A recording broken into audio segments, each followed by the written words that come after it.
All right, so we're now recording. Welcome everyone to another session of Wine Around the World. We're very pleased to welcome back Steve Wilson from City Wine Market. So thank you so much for being here, Steve. I'll let you take it My away. pleasure. Thank you. So last month we talked about possibilities for the theme this month, and it was decided that New Zealand would be our destination. So that is where we are this month, and specifically we're in the region of Marlborough, which is the southern tip of the northern tip of the southern island. It is latitude wise, it's actually plus or minus a little bit. It's about the border of California and Oregon, roughly. That's in the southern hemisphere, obviously. And so it's a cool region. It has a fairly marked diurnal shift, and grapes like the difference between the temperature during the day versus the night. So it's about 11-12 degrees diurnal shift. So you have the grapes, they come out, they're cool, they warm up, they start to ripen. The evening comes, it slows it all down. They kind of go into the refrigerator overnight, they come back out, and they do it all over the next day. This latitude in the southern hemisphere also gets high amounts of UV, and also fairly, longer daylight hours. So the growing season in Marlborough and in much of New Zealand is really defined by low and slow. It's very gradual, and you end up with this slower ripening process. You end up with grapes that are really aromatic. They usually have a little more acidity to them because the cooler weather restricts the development of sugars, but you get more vibrant fruit flavors, more balance, more precision. So I guess within the region of Marlborough, there are actually three fairly distinct subregions. So, and if you go kind of north to south, the first is the Southern Valleys. I'm sorry, who's before that? Oh, the Waro Valley at the very north. In the middle, you have the Southern Valleys, and to the south, you have the Awatere Valley, and this is behind me is Awatere. It is probably, of the three regions, it's probably the most has the highest reputation for quality. A lot of grape growing occurs in Marlborough. Roughly 70% of the entire New Zealand wine production occurs in this area. It is the largest wine region in New Zealand. So a lot of wine produced, varying qualities, but the entire region is in really well suited because lots of daylight hours, great diurnal shift, and like, for example, behind here, most grapes, there's a French saying, and it sounds a lot better in French if I spoke French, but basically translates to great vineyard sites are near water that flows to the ocean or flows to the sea. And the areas that New Zealand has done best with are river valleys that are adjacent to the ocean or fairly close to the ocean. So what you have in river valleys is really complex soil. Naturally eroded soil has developed, and it provides great drainage. Water drains through it quite well. It's fairly diverse nutritionally, and it forces those vines to kind of go deep for water. So the vines struggle a little bit. So you've got really complex soil, and in fact, in Awatere behind me, you actually have fairly dramatic stratified layers of soil. You can see up in the top there, probably some nice loam, but then it goes into granite, decomposed base rock, like actually the wine that we'll have later is called Greywacke. Greywacke is a sedimentary rock that actually forms the bedrock of New Zealand. So you in that soil structure, you've got all these things going, and in this particular area, Awatere is fairly elevated, so you can see that water is going to drain even more so. So it's got very well drained soil, but also elevation that pulls that water down. So, again, you always want your grapes to struggle a little bit, and this is a good place for growing certain grapes, not for all grapes. Marlborough, most of the production, and I don't know the exact stats, but I'm guessing 80 to 90% of the production of wine in Marlborough is Sauvignon Blanc. I may be wrong, but followed by 10 to 15% Pinot Noir, and then maybe some other varietals, Pinot Grigio, things like that also do well here. But Sauvignon Blanc is certainly the star of the show, and it's an interesting story. Sauvignon Blanc, the wine growing in New Zealand has been going on for many moons. I mean, back to the 1800s, but Sauvignon Blanc wasn't a varietal that really had a presence.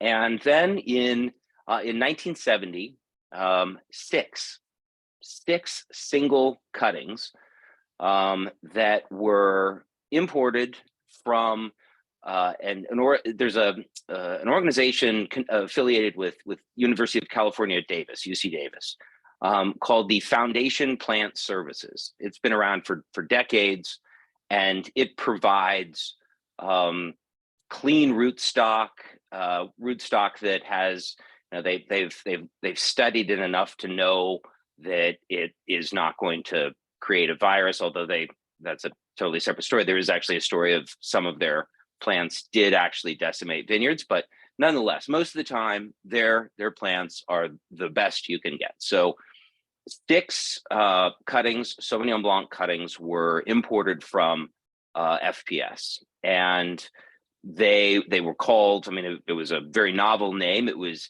UCD1. So UC Davis 1 Sauvignon Blanc. And actually, I think today now it has a different name, maybe actually Foundation Plant Services #1. But those 6 cuttings became really the patient zero for Sauvignon Blanc in New Zealand, and everybody, they liked the way this particular clone of Sauvignon Blanc worked in the climate and in the environment, and so everybody used it. And the gene pool is a little more diverse today, but even just 5 years ago, the vast majority of growers in Marlborough were planting the same Sauvignon Blanc. So really, the differences were only found in the sites, individual producers. And that's actually been a criticism, and it's probably a fair one, that a lot of New Zealand Sauvignon Blanc tastes the same. There are definitely similarities. I would argue, I taste a lot of Sauvignon Blanc, and there's certainly bad New Zealand Sauvignon Blanc. Not all New Zealand Sauvignon Blanc is delicious, but there are certain similarities, and part of that is that they're growing the same grape. There should be similarities. They're also, as Sauvignon Blanc evolved, it became the producers of Sauvignon Blanc were more aware of what the consumer wanted. Like the consumer who drinks New Zealand Sauvignon Blanc generally likes the flavor of grapefruit or passion fruit or gooseberry. They generally like a little more acidity in their Sauvignon Blanc. So there are yeast strains even that can coax out flavors of, ruby red grapefruit or a pineapple or tropical fruits, other things. And so there really are more variations, I would say, because they can use different yeast strains, and they certainly have different soil structures and microclimates, that there is diversity. But I think I fall on the side of whether there is a uh, homogeneity with the flavors of and the profiles of Sauvignon Blanc from New Zealand. I think it's delicious. I'm a big fan. It's very food friendly. There's a reason why it's so popular. It's very crowd pleasing. It checks a lot of the boxes. And so I'm glad we're doing New Zealand, because I really like what they have. So let's start with this first wine, the white. And I'll be honest, I actually planned on talking a little bit more on the front end, just to give this wine a little more time in the glass, because I noticed this is a very young wine. I mean, you generally, that style usually benefits from being young, but this is a wine that it's 2022. So the Southern Hemisphere is 6 months ahead of us. So it's a fairly young wine, and it just arrived within the last month or so. And so it was fairly closed when I opened it. So I think I'm smelling a little bit more, and it's warmed up a little bit. But I mean, it's grassy, it's herbaceous. There's kind of a lime skin note. I do get grapefruit, although it's not as grapefruity as sometimes. Minerals minerality is sort of a vague term. It's kind of one of those things you know it when you see it. But this the vines that produce this wine are residing in mineral rich soil. So it's conceivable that some of that would translate in some way. But and minerality for me, it almost like, if you can kind of imagine, if you went over and you smelled that riverbank, like dusty, dry, maybe chalky even, it kind of sticks in the back of your throat. That's minerality in wine. That's wet concrete, wet stones, wet pavement, like that kind of thing. There's certain wines that for many reasons, there are also yeast strains that can accentuate. There's a lot of other technology that can accentuate minerality, but there's certain wines that simply show more minerality than others based on their provenance. And so little minerality, but real herbaceous.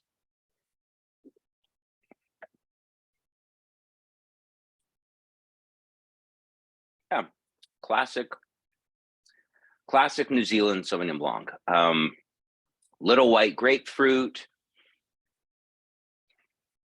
almost like underripe pineapple, almost like the core, but a little bit of tropical fruit there. Acid that just keeps kind of pouring on. This is the kind of wine. Again, I get why, for example, Kim Crawford, a very, very high production wine. And actually, I always like pointing this out. Kim Crawford, very well-known wine. Two things most people are not as familiar with about Kim Crawford. One is Kim Crawford is a dude. And two, he has not owned Kim Crawford, his namesake winery, since I think 2010. He sold it to Constellation Brands, and it is now its own company. Kim Crawford actually has a new winery that he actually makes the wine called Love Block. So if you're a fan of Kim Crawford, I encourage you to check out Love Block. It's actually one of it actually is Kim Crawford, even though it's not Kim Crawford. But no, there's a reason that say Kim Crawford is the wine is such a brand that it resonates with so many people. It's very crowd pleasing. It's this kind of wine that you'd want to have sitting out, chatting up with your friends, eating a little cheese, I tend to have Sauvignon Blanc a lot when I'm near the ocean, just because ocean dwelling foods are often pretty tasty with Sauvignon Blanc. But it's a wine that is a very food friendly, socialization friendly. It's a very versatile wine, and so I like it very much. Thoughts on this wine? Any questions? Yes, if anyone has any questions or tasting notes, feel free to put them in the chat. Keep an eye on that. And actually, I would say, sorry, I'm pouring myself a little bit more. Specifically to food, Sauvignon Blanc, again, it loves things out of the water. Lobster, crab, shrimp, halibut, brilliant with that. Oysters, delicious with oysters. You get more of that minerality. Sushi. That's probably what I find myself having the most. I like fish tacos and a glass of Sauvignon Blanc, somewhere, and that's my happy place. But cheeses, it's this grape has a lengthy tradition in the Loire Valley. Goat cheese, classic pairing with Sauvignon Blanc, so the tanginess of the goat cheese really teams up nicely with the tanginess of the wine. Anything that really benefits from citrus. Fried calamari. I love calamari fritti, and calamari with a racy New Zealand Sauvignon Blanc is delicious. Fish tacos. But if you're not into fish, lighter proteins, salads, leafy greens, avocado. Things that would benefit from green flavors. What would you put basil on, parsley on, mint on, green vegetal things? What would those things be? Or in the case, of say, what would you put citrus on? That probably is going to tie together nicely. But again, very, very versatile. It's interesting. One nerdy fact about Sauvignon Blanc. Sauvignon Blanc has, it's a fairly chemically complex wine. There's a lot going on there chemically, and there are 5 thiols, sulfur compounds, that are found in Sauvignon Blanc around the world. And Sauvignon Blanc definitely varies depending on where it's grown. Sauvignon Blanc from California is often a little more apple, pear, melon, citrus, where this is obviously more citrus focused, and then those kind of passion fruit, gooseberry, high acid, tart fruits. Sauvignon Blanc from Bordeaux, for example, not as racy, a little more depth of flavor, a little more tropical. So it varies widely where it's grown, and in part of this variation is related to these sulfur compounds, these thiols. So there are 5. There is pineapple, there is passion fruit, there is grapefruit, and then the last 2 are really kind of weird. One is clean sweat. So clean bodily sweat, not like funky sweat, but like clean sweat. And the last one, the French have a term for it. They call it pépéchat, cat pee. So pépéchat is sort of sulfury, a little bit of ammonia. It sounds off-putting, but you'll often find in wine writers' notes, everything from pépéchat or pee or pissy, but that is a characteristic. They're not attempting to be crude. That is a descriptor of some of the things going on in Sauvignon Blanc. And anyway, so it's a fairly complex chemical stew, but it has the ability to mimic so many fruit flavors, so many tropical flavors, herbal flavors. It really has, I think, more of a palette than it's maybe given credit for. Well, if everybody, go ahead. There were a couple people who chimed in and let us know what they were snacking on with their Sauvignon Blanc. So Jack says he's having baked brie with walnuts and it's great. And that he also loves it with a Caesar salad. Absolutely. And yeah. We've got someone else who says they're eating water crackers with blueberry cream cheese yogurt dip. And they also made a dill pickle cream cheese dip, which is questionable. Yeah. I want to know about that. Yeah. Some more Well, successful, perhaps. Yeah. No, I will say, I am I'm a strong advocate on always trying things with different things, because for the most part, the best food pairings are simply ones that have either grown up together, and probably there was an influence of each on the other. So it's not a surprise that Chianti Classico goes very well with pasta and red sauce. I mean, it that was sort of engineered. So there are certain food pairings that are maybe more obvious, but then there are things where the flavors just work, and you only find out about when you try it. Actually, the blueberry thing that actually made me reminded me of something. So Sauvignon Blanc, let me back up. Cabernet Sauvignon is a grape that has two parents: Cabernet Franc, a red grape, and actually Sauvignon Blanc. And if you go to, say, Napa, and you're tasting Napa Valley Cabernet, there is a marker that is typical. I mean, it's not found in every wine, and some wines do a better job of it, but it is considered the marker for Napa Valley Cabernet, which is blackcurrant, cassis.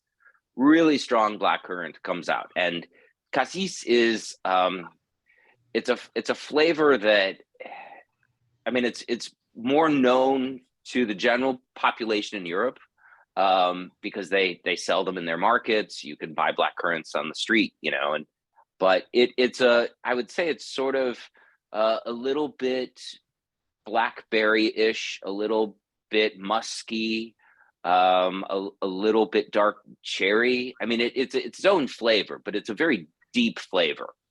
But that black currant is part of the family profile of Sauvignon Blanc. So every once in a while, and I've found it a number of times in Sauvignon Blanc from right at the base of the Dolomites in Italy. But you can actually smell black currant in your Sauvignon Blanc. I mean, you don't generally smell black fruits or even red fruits in a white wine. I mean, it's rare. But there are certain Sauvignon Blanc where you can literally smell where Cabernet got its black currant. So yeah, look, I mean, that's like I said, I love Sauvignon Blanc simply because it can travel around the world, and it really is different in many places. Or are there any other questions on the SB, or shall we move to the Pinot Noir?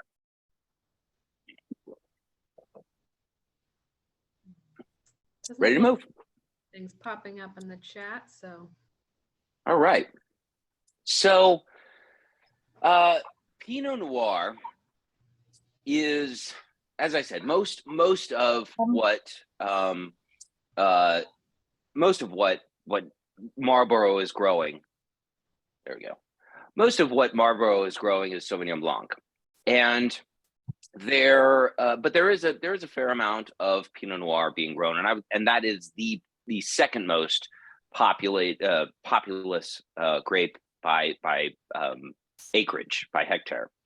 So Sauvignon Blanc does very well in the same kinds of climates as we have here. So big diurnal shift,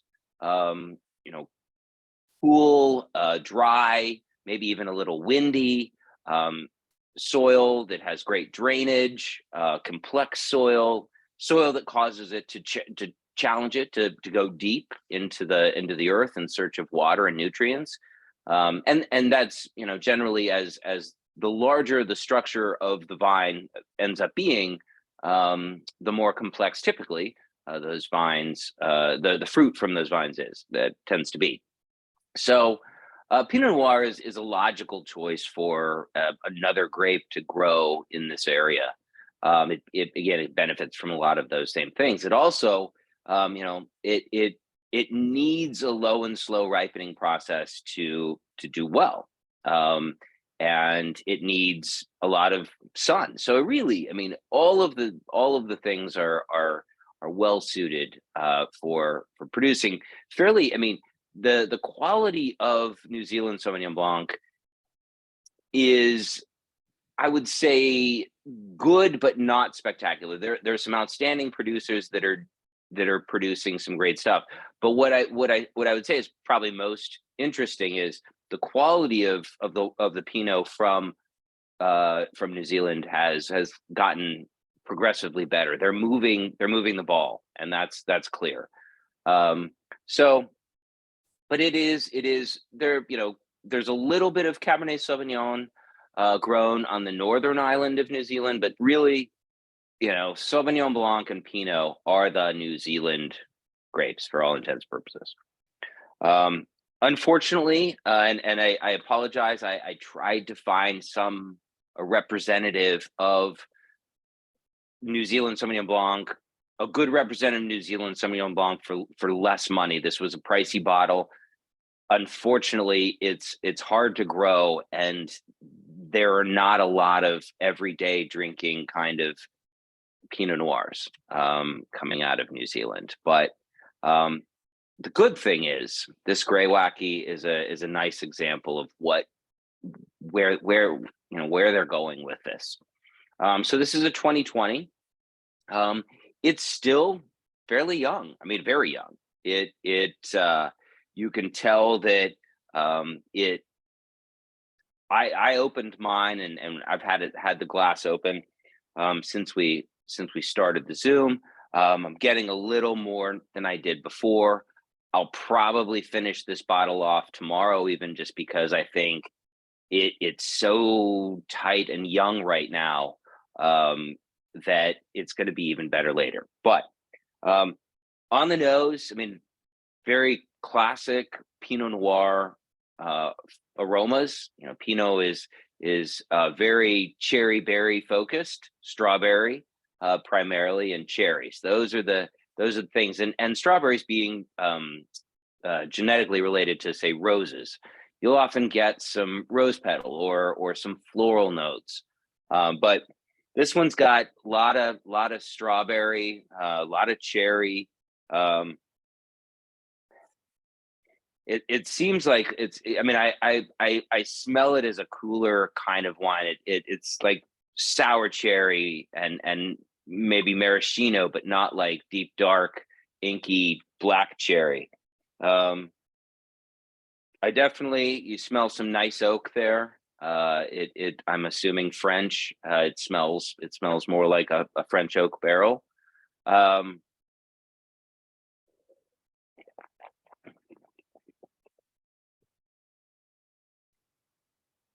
Yeah, lots of cherries.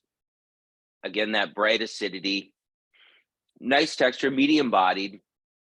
I mean, really, that is because of the climate. You do not generally see Pinot Noir that is really unctuous. I mean, even Sonoma Pinot Noir is going to have a little more weight to it just because it's a little warmer.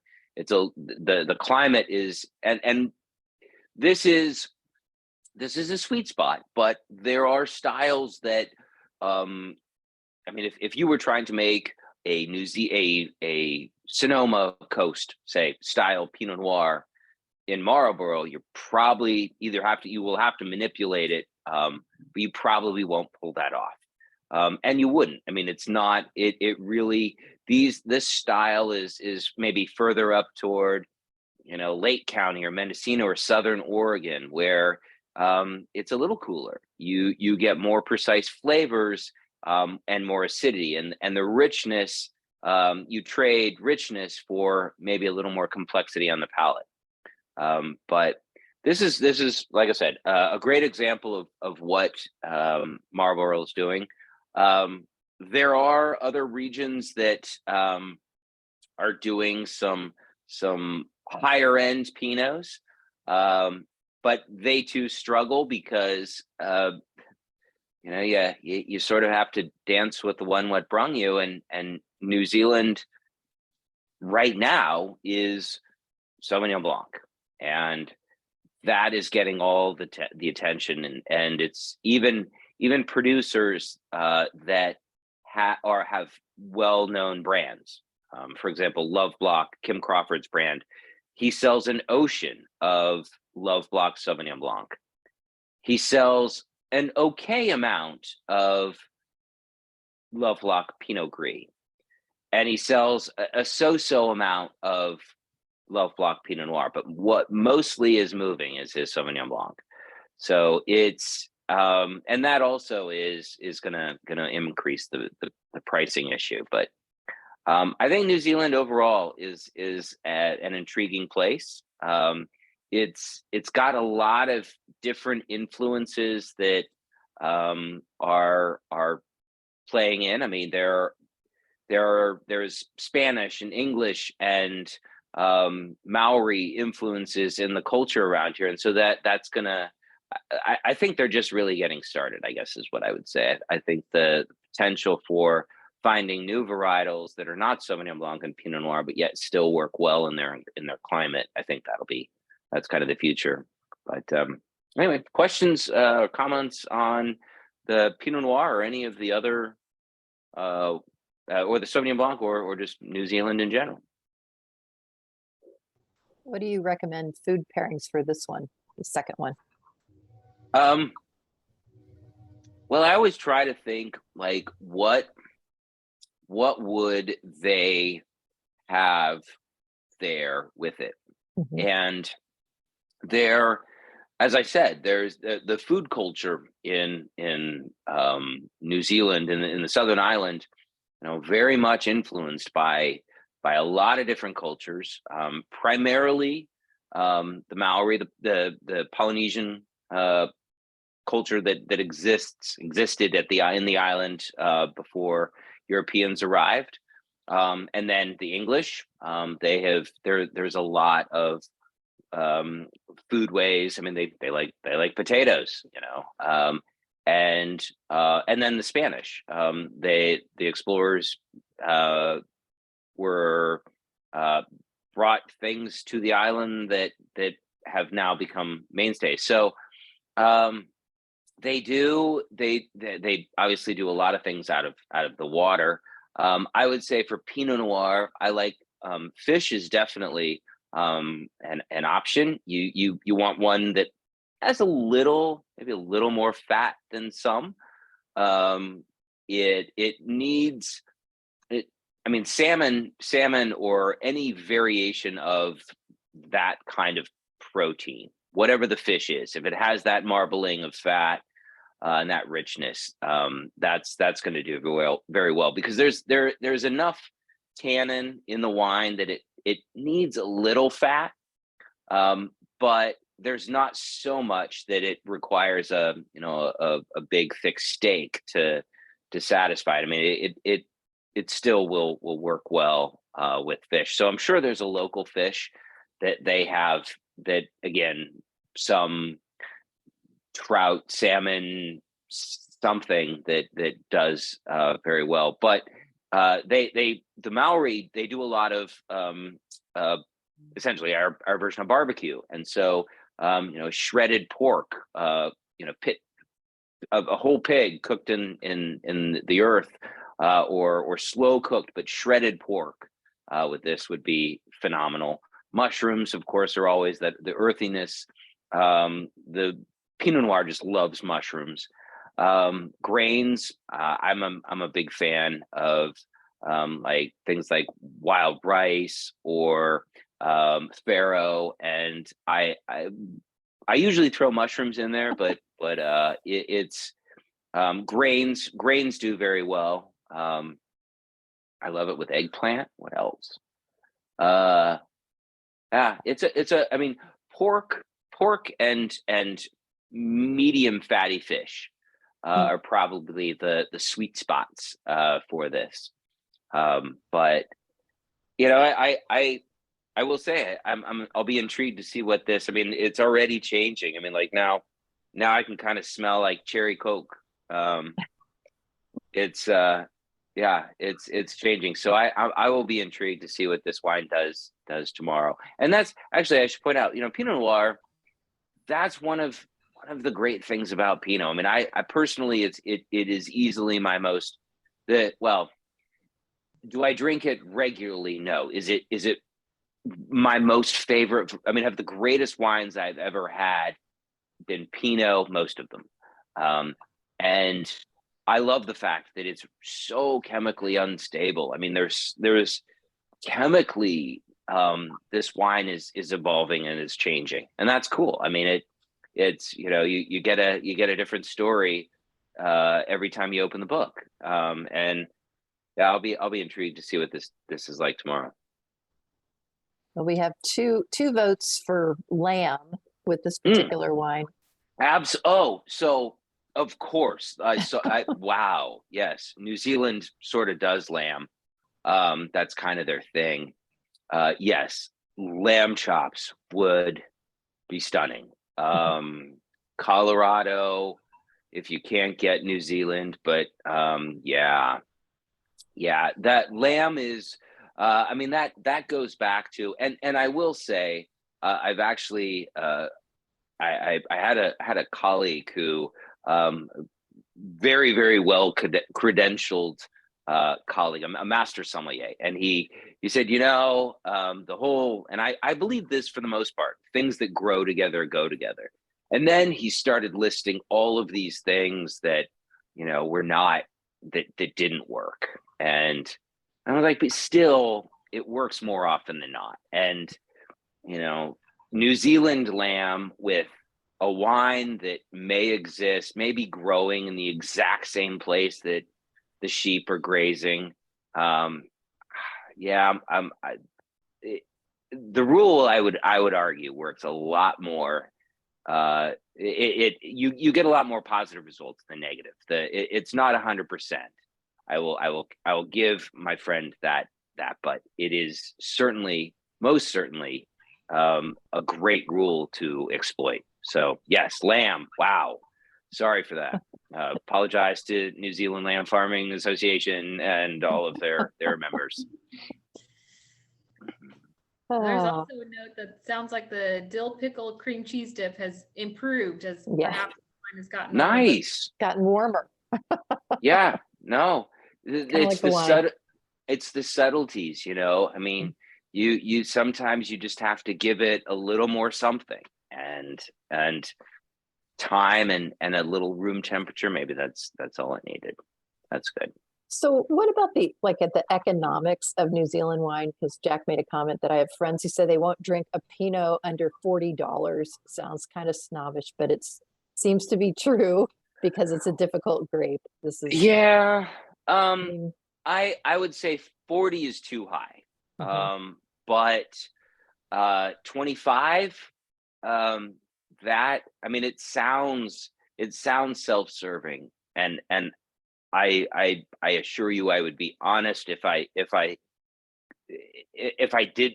would not lie. I would not say that is a price point that is inflated. I think around $25 is what an entry level good Pinot. The problem with Pinot is, as Zach points out, it is really hard to grow. It's really expensive to grow. It has to grow in places where nature takes care of a lot of the things that would normally destroy it. And I mean, like see if I can do this. The mountains right here, those protect the vineyards from really, really harsh winds that blow in from the ocean. So and that stops the rain. The rain stays on the other side. So Pinot has a lot of problems with mold and mildew. So if you take out the moisture factor, now you've got a better thing. So it's really hard to grow Pinot. So in a lot of cases, what you find for less than, say, $24 is, I would describe as Pinot-esque, because unfortunately in the United States, a wine only has to be 75% of one varietal to ignore the others. So if a wine is 75% Pinot Noir, and 25% 10 other grapes. They don't have to tell you about the 10 other grapes. And in most cases, when you're looking at inexpensive Pinot, you're not really getting Pinot. You're getting Pinot Noir to 75, and then maybe some Barbera, some Syrah, some Zinfandel. There's a very well-known, highly marketed Pinot Noir that actually includes Gewürztraminer and Riesling. It can include a fruit salad of grapes and market itself as Pinot. And there are so that gives people the erroneous idea that it's there are inexpensive Pinots. Well, there are inexpensive bottles of wine labeled as Pinot, but pure Pinot, 100% Pinot Noir, grown and not manipulated, grown in the right place and not overly manipulated, it costs, and I'm going to say about $25, $24.99. And it's unfortunate. I mean, when the famous movie Sideways came out, a lot of people went out and they bought, the $9.99 Pinot Noir at their local grocery store, and they tried it and they're like, that's awful. And they were correct. It was awful. But what they were drinking and what they were drinking in the movie were like, worlds apart. But maybe I don't know if the movie didn't make a point of saying, hey, by the way, the wine that we just raved about is $65. The wine that we fantasize about, that we end up having in the convenience store or the burger joint later at the end of the movie, $1,000. I mean, it was not something that you would generally find on an end cap of a grocery store. So it's a hard wine to make, and unfortunately, it comes from places that are not super convenient. I mean, the northern tip of the southern island of New Zealand is pretty far away, considering that, you can go check out the polar cap, like not too far from, where you're getting your wine. And actually, interestingly, during COVID, crazy.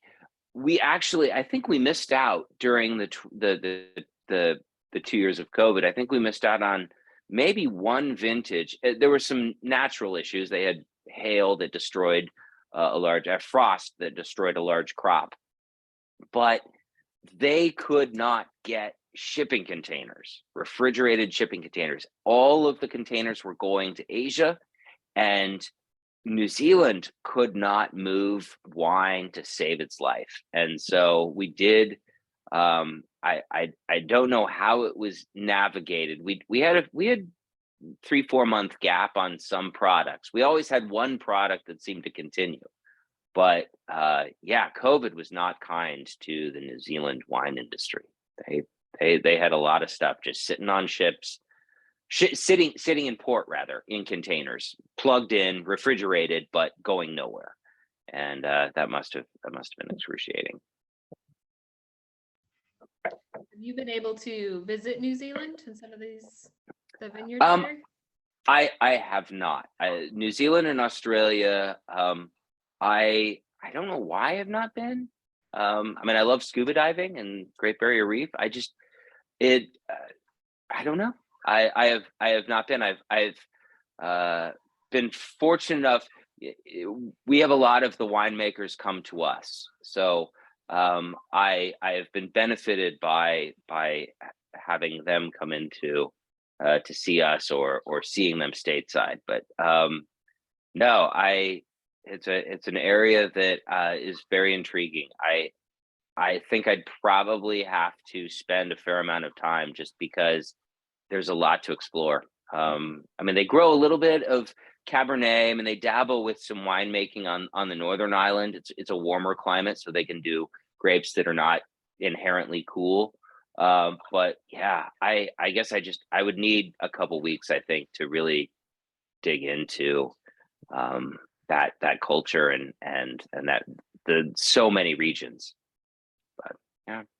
Yeah, that would be neat. So Do you think oh, go ahead. Oh, sorry. Full of questions.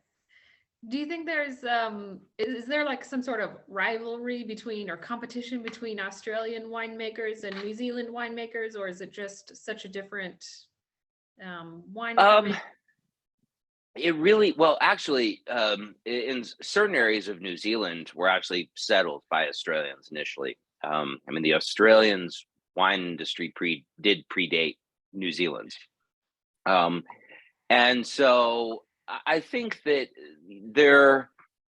they do very different things. I mean, certainly New Zealand does, Australia does cool climate grapes. Not a ton, I mean, but they grow exponentially more Syrah, Shiraz, or Cabernet and Merlot and inky red varietals than New Zealand does. So I think they probably would love the Sauvignon Blanc market, but by volume, Australia, I mean, they've got such a massive amount of land.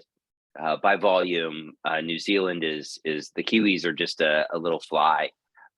They have Australia is exporting a lot more wine than New Zealand.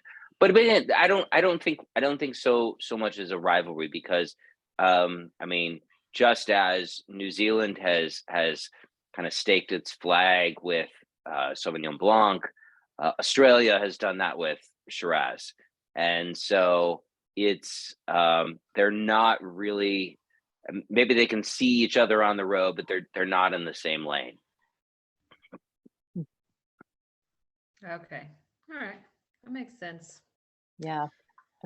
Kim has a question about whether you can visit the winery, that Grey Wacky Winery. I'm looking online. I'm not finding it, but who knows? Surely they have a tour. That I don't know. I honestly would guess that they would. I meet usually once a year with the Old Bridge Cellars, which is the importer. I will inquire, but I would get only because they get a lot of attention. I mean, Grey Wacky was their 2021 vintage was written up by all sorts of publications. I mean, I think it was on several people's top 100 wines of the year list. So they get a lot of attention.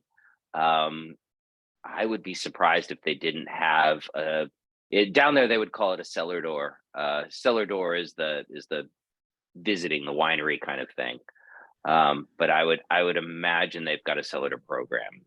I'd be surprised if they didn't, but who knows? Yeah. So what about like just for like serving temperatures for these that are ideal, and how long they last, the shelf life? So the Pinot definitely will last longer than the Sauvignon Blanc. That's just the chemistry of white versus red. But I'm actually liking both of them now.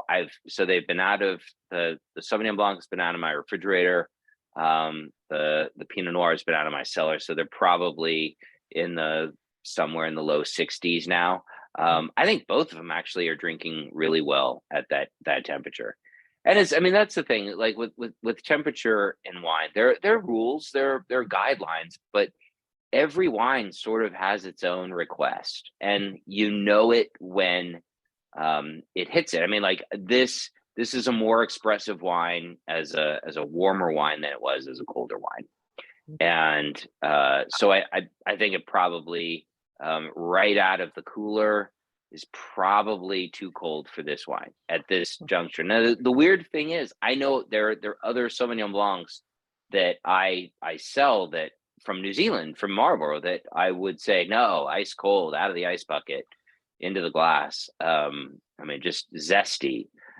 This one, I think, has a little more going on, and it doesn't want to be so cold. But in general, I tell people, for the most part, Americans drink our whites too cold and our reds too warm. And so the Pinot Noir, I mean, like around 60 degrees. And to kind of qualify what a room temperature is. Room temperature is that room temperature rule for red wine was created probably when that room was like a drafty farmhouse in France in the fall, and it was probably 60 degrees in that room. So the lows, it was not a climatized room. It was definitely something a lot cooler. So, but yeah, I mean, with wine, you'll know when it's not talking to you. You'll know that there's more going on. I just need to be patient. Give it a swirl, let it warm up a little bit. I mean, there are times where a wine literally, and it's usually red wines, but they will go into what's called a dumb phase, and it's hard to explain. I mean, scientists have tried to kind of dissect what that is, and I mean, it's basically it's the dark side of the moon for the wine. I mean, you know it's there, you just have no communication with it, and it usually happens after shipment or when a wine is really young. But there's certain French wines that are notorious. Like you buy it, you taste it, and then a year after you put it in your cellar, it just goes to sleep. And then 5 years later, it's back and running. It just went into this dumb phase. So, yeah, I mean, I would say, skew on the side of cooler rather than warmer, and then just wait until the tuning is right. Let it warm up. Yeah, there are a couple people have noted in the chat that the Sauvignon Blanc is much better after 40 minutes. Oh, yeah. No, I mean, even just since the last time now it's getting a lot more tropical. There's like white peach. I mean, there's a lot more going on, even almost like basil, herbal. Yeah, no, that's intriguing. Yeah, so I would say if anybody has leftovers, see how long it'll go. I mean, it appears that it's still changing, and the best may be yet to come. I don't know, but I mean that's one of the great things about wine. That's why it's that's why it captivates people. Definitely, yeah. That was great. So as Any we're other- any notes as we're wrapping up or questions? Well, and also, what would people like to do next month? Next week. Great question. Yes. What have we not covered, man? You've taken us all over the world. Well, let's see. Where could we go? How about Hungary? How about Hungary? Oh, that's interesting. I've got. I know it's tough. It is tough. I mean, I've got. Well, Have we done I don't know. Portuguese? Well, actually, Hungary and Portugal are two areas right now that are a challenge. I have actually been banging on my distributors to bring in more Portuguese wine. I love Portuguese wine, and it's relatively inexpensive. It's oddly well made. I mean, like you'll have wine that's like $10 or $12 or $15. You're like, you're kidding me. That actually was worth 20. I mean, but right now there's not a lot in the market. Hungary, I have one Harzlevelu, which is a white varietal, but the ability to get a lot of stuff from them. I mean, the only reason I brought it up is, interestingly enough, my wife belongs to a book club with the Folger Library, and they have wine pairings for their books, and they were talking about some Hungarian wines referred to as bull's blood because they go back to those days and whatever, but they're very expensive. So I didn't know if there was anything actually cheaper than that. Then So- this particular wine they mentioned was expensive. Oh, okay. Yeah, no, sadly, I can get you a bull's blood, but it is, I think, $8.99. It is not. I would bring. Let me just say, I would bring it in if, and it's just not if. It's it is. Yeah. There are. But bull's blood is absolutely. I mean, it's a style that. The name of the actual grape responsible escapes me, but it is. I'm sorry.